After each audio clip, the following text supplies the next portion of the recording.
Seja bem-vindo, eu me chamo Marcos Paulo e farei um estudo a respeito da obra Nosso Lar, psicografada pelo médium brasileiro Chico Xavier e ditada pelo espírito André Luiz. O romance foi publicado em 1944, é um clássico da literatura espírita brasileira e versa sobre os primeiros anos da vida do médico André Luiz após a sua desencarnação na colônia Nosso Lar. A obra está dividida em 50 capítulos e neste vídeo comentarei sobre o 48º capítulo, intitulado Culto Familiar.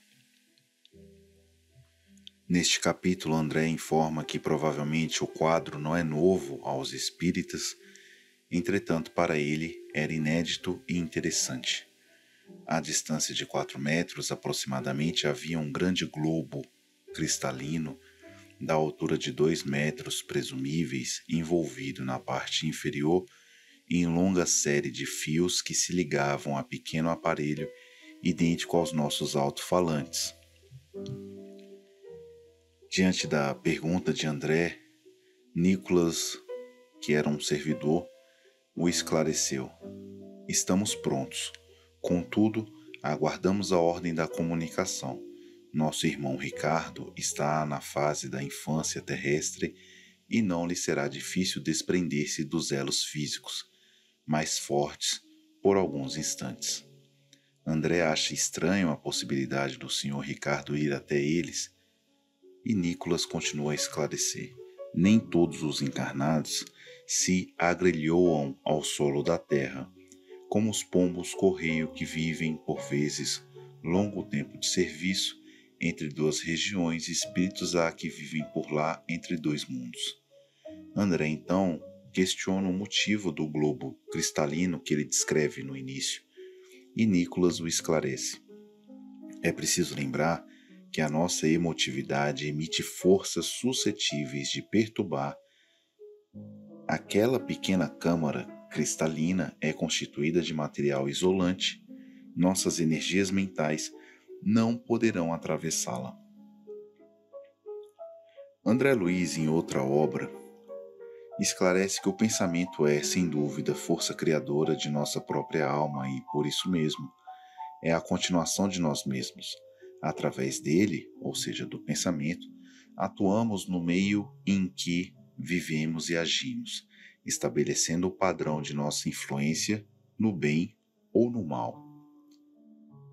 É curioso notar que, assim como nós sentimos saudades daqueles que já se foram, eles que lá estão no mundo espiritual também sentem saudades de nós, e percebemos que o globo cristalino servia de proteção para que o Sr. Ricardo pudesse se manifestar, como veremos mais adiante, e não sofresse as influências mentais daqueles que ali estavam no culto do Evangelho no lar. Chegado o momento, o ministro Clarencio, levantando-se, pediu homogeneidade de pensamentos e verdadeira fusão de sentimentos. O culto no Evangelho no lar é extremamente importante. Ele continua a ser fecundo instrumento de equilíbrio espiritual. É por seu intermédio que o grupo familiar se reúne no bojo do lar, tão disperso pelas obrigações do cotidiano, e pode refletir sobre os ensinamentos de Jesus. André Luiz esclarece que cada prece do coração constitui emissão eletromagnética de relativo poder.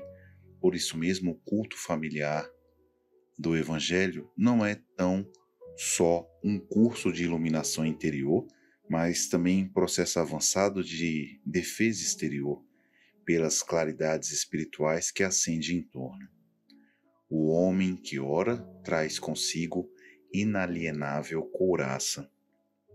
É extremamente importante também notarmos que o próprio ministro Clarencio pediu a homogeneidade de pensamentos e a verdadeira fusão de sentimentos, para que todos aqueles que ali estavam pudessem potencializar, digamos assim, o intento deles, que era trazer o Sr. Ricardo e propiciar o encontro familiar.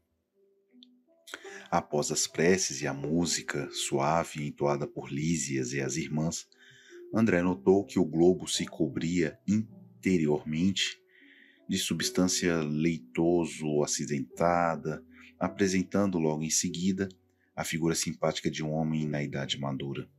Era Ricardo.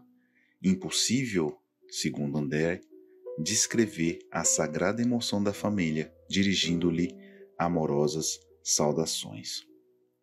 André observou que o recém-chegado não falava com espontaneidade e não podia dispor de muito tempo entre eles. Possivelmente todos ali mantinham análoga impressão. O último pedido do Sr. Ricardo, que surpreendeu André, foi justamente para que não tivesse facilidades na terra, a fim de que a luz da gratidão e do entendimento permanecesse viva em seu espírito.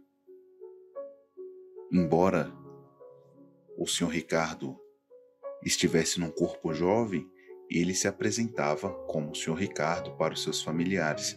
Embora o seu novo lar fosse constituído por espíritos que muito provavelmente ele tinha vínculo, o seu verdadeiro vínculo espiritual, ou seja, sua família espiritual, era aquela formada por Dona Laura, Lísias e as irmãs. É algo para se pensar e refletir. Essas foram as principais considerações acerca do capítulo. Espero que tenham gostado desta unidade e até o próximo encontro.